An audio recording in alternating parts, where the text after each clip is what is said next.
Hello everyone, কেমন আছো সবাই? এই শ্যুটটা আমি কৃষ্ণনগরে করেছিলাম। শ্যুটটা তোমাদের সবারই খুব খুব খুব পছন্দ হয়েছে। অনেকে অনেক ভালো ভালো কমেন্ট করেছে, অনেক খুশি হয়েছি আমি।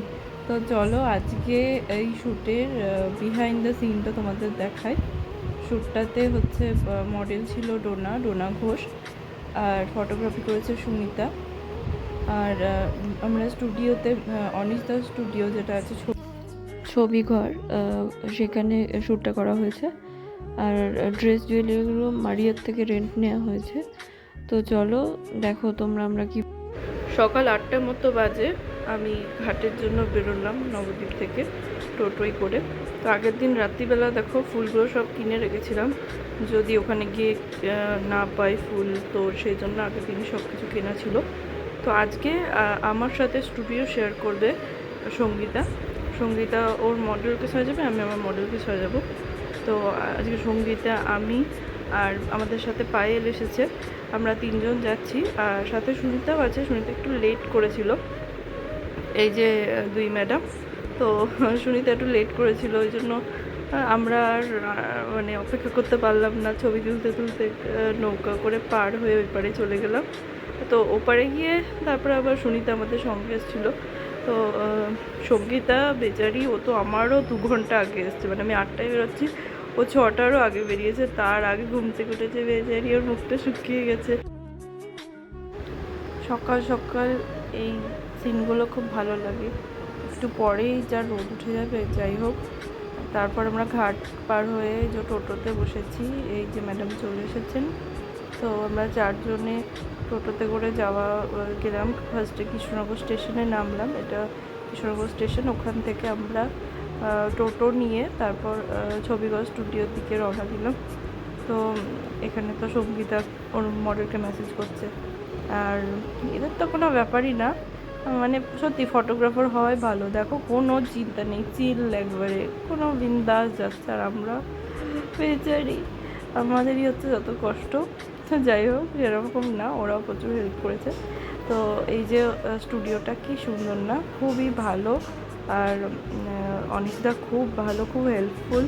আমরা তো অনেক সকাল সকাল চলে এসেছি, তখন অতটা পরিষ্কার করা হয়নি, তারপরে আন্টি সব পরিষ্কার করে দিল। আর এই যে প্রোডাক্ট সাজিয়ে নিয়েছি, আমার মডেল চলে এসছে, তোমাদেরকেও হাই করে দিয়েছে। ব্যাপারটা হচ্ছে কি, ডোনার বাড়ি তো অনেক দূর।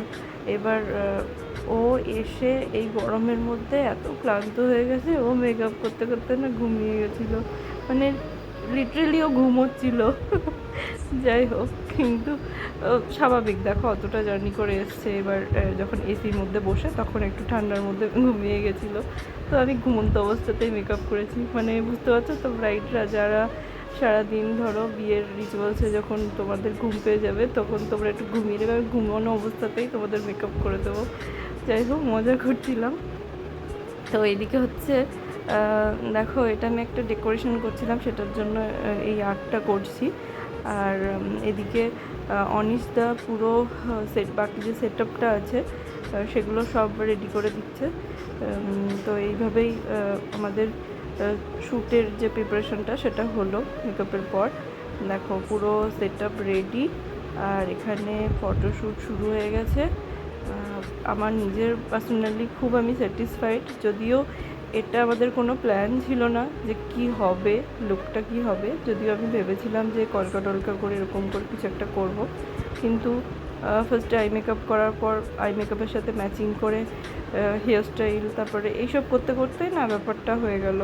তো প্রথমে পরে শাড়ি পরেছিলাম, পরে আবার এইভাবে করলাম, মানে যেটা মানানসই আর কি। এমন নয় যে এটা ঠিক করেই গেছিলাম যেটা করব। তো যাই হোক, যেটার সাথে যেটা মানাবে সেই হিসেবে করা। তো তো দেখো, এখন ফটোশ্যুট হচ্ছে। আমরা সামনের দিকে মেঝেটাতে বসেছিলাম, বসে দেখছিলাম।